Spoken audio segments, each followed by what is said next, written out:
This segment is called Plug or Unplug. Yeah. And I'm going to give you a piece of gear or a plug-in. You say plug if it's something you love and you use. Unplug if it's something that you're not really into. Or bypass, make inactive if you don't know what it is. Cool.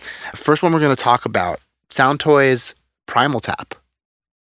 I would say plug, but I've just seen it used. Yes. And I'm like, oh God, it's so dumb. Yeah. It's a thing where it's like, I always kind of forget it exists. I think I have it. No, I mean, if you have the Sound Toys bundle, which most people are Yeah. buying because it doesn't make sense to buy the single plugins, to be quite honest. So most people have it, and then it's like, oh yeah, right, this guy, like, it's kind of crazy. Yep. It's a lot of fun. For those who don't know, it's kind of like a delay, but it does a different thing. I don't really know how to describe it. Well, you could sync it to the tempo too, Right. but it does, yeah. It does weird things. It's like a creative delay. Like when I've been using it, I'll like use it and then use it as a send, but then like roll off all the high information. Right.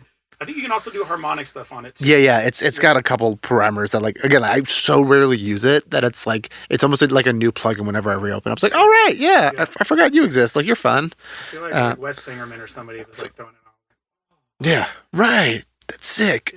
All right, next plugin. I'm curious if you've used this one. The Good Hertz Low High. No, it's kind of like a, Bypass. yeah, I mean, I love Good Hertz. I think they're making some of the best plugins out there. This one is just kind of like a utility. Vibe? No. It's like more of like a utility, like EQ thing where it just like does like kind of like shifts in like the low end and the high end. And it has like this like air thing that's like kind of nice. I love broadband stuff like that. Yeah. And you always want something that just gives you a little more like. Yeah, I'll reach for that when it's like, again, it's especially that air thing where I'm like, okay, I just want this thing brighter, but I don't want to do it harmonically. I just want it like, a little bit cleaned up. It's a good utility thing. And again, it's like, I like plugin companies where it's like, I feel like I can buy their bundle of every single plugin. It's like, oh, I can use every single one of these plugins. And they're one of those companies. Next one, curious if you've used this. I just got put onto this. The Spitfire Labs Plus, their subscription. I haven't done the subscription. Yeah. But I do use some of the Spitfire stuff. I think a lot of their stuff is great. Yeah. I don't know if like the Labs Plus thing is new, but like the Labs thing for a long time was like it still is free. Yeah. But now they have this like Plus thing where it's like they made like a bunch more. And I just got it yesterday. I was playing with it before you came here. And like, it's dope. All right. It's like got some of the coolest, most interesting sounding things. They have this thing called Intimate Grand that is like one of the best, like rivals Keyscape, kind of like best sounding piano VSTs. We were talking about that earlier. Yeah. Need that. Right. And yeah, I don't know. I was just like, maybe it's because it's new and I'm excited about it, but I was really blown away by it. So amazing. there's a 2-week free trial you guys should check out. Spitfire Plus. Yeah, Spitfire Labs Plus. Yeah. Really fun. I mean, also like the free stuff is incredible. So just like get the free one if you don't have it. Next guy. I'm curious if you use this stuff. The Arturia Juno. Love all the Arturia stuff. Yeah. I use a bunch of their stuff. I just kind of got the whole Roland pack. Dude, the Roland stuff's really good. I like did the whole subscription and all that and downloaded like all of their sounds. Yeah.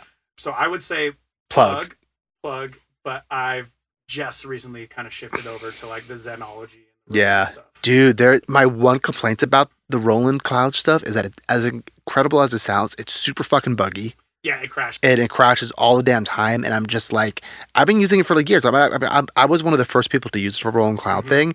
And it's always been like that. And it's to a point where I just want to like call them up and be like, what the fuck is happening, guys? The Arturia stuff, like the Analog Lab, like all of their stuff, but particularly the Juno. Yeah. I had a Juno like on borrow for years.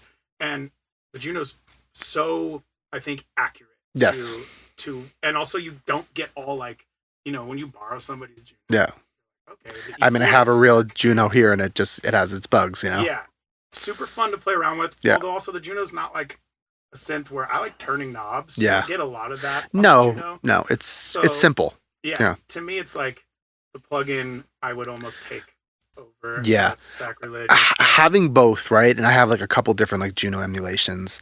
It's like I will go for my real Juno when I'm like, okay, this Juno pad is like the backbone of the record. Right. But when it's like the Juno is just like kind of like a supporting thing where it's like, I'm just doing an ARP thing in the background. It's like, I prefer to use the plug-in version because it's just like faster and like you can't tell the difference at that point. I think that's the way to approach synthesizers too. It's yeah. Like, if you're like, hey, I came up with this part and I think it's really dope on this sound. Yeah. Everyone's like, yeah, that's the record. Yeah. Like that's how like Roger works on everything. You know, he comes in with like ideas and sounds that you could not like get better off of anything you have. No. That's a good shout. Yeah. All right, next plugin. Is it a plugin? It is a plugin. Curious if you've used this one. It's a little bit of a deeper cut. The Kush Audio Hammer EQ. I have not. Yeah.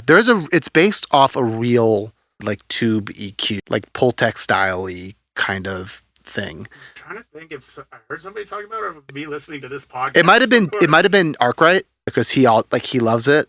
He almost bought a real one and then he didn't. But it's good. It used to live on my mix bus. It doesn't anymore. But it's like a really great, again, like there's like the Kush bundle. They make a lot of great plugins. It's in that bundle. Yeah. It's one of the ones. Hammer EQ. Yeah, Hammer EQ. It's good. It's good, like good for like mix bus or like instrument bus kind of thing. Shaping. Like a finisher type thing. Yeah. It's pretty great. Next plugin. Curious about your take on this because you mentioned you really like the LA2A a lot. And I have down here the Waves CLA 76. Used it for years, like especially before UAD came out with all of their technology. Yeah. That used to be on my vocal chain all the time. Yeah. Like I would smack everything with their like LA2A and then like do subtle stuff with the CLA. Right. And I actually used to have like the real UAD like version of it. Yeah, the 1176. The 1176. I sold it like probably 5 years ago, but love. Yeah, dude. I've actually went back to it, which is funny. I used to like use it all the time, then I stopped using it for years, and now I'm like back to it. It just like it's that familiar sound. Yeah, and also like the ratio aspect of it works super well. It's great. It has a mix knob now, which they've added recently. Love that. Yeah, which is really nice. Maybe I have that version. You probably do. It's like it's been like there for like a year now. So yeah, it's the upgrade my Waves. Right. Yeah, they just have the version 15 now. So it's like they're like upgrading a lot of like the UIs. It's kind of stupid, but it's nice. Yeah. Yeah. Okay, next plugin is one we ask on every plug or unplug because we get very funny answers. CLA vocals. I used to use it all of the time. So I would say 7 years ago plug, now unplug. No. What made you like grow out of it? Just like reliance on something like that to me became like, I don't know. To me, it's also like an RC20, you know, which is like, if it works, throw it on there. Right. So I don't know. Maybe it's not unplug or whatever, but it's a little bit of both, right? It's a little bit of both. Like, if it works, use it. But like, if you're relying on that to make your vocals sound good, I don't think that's a good idea. Yeah.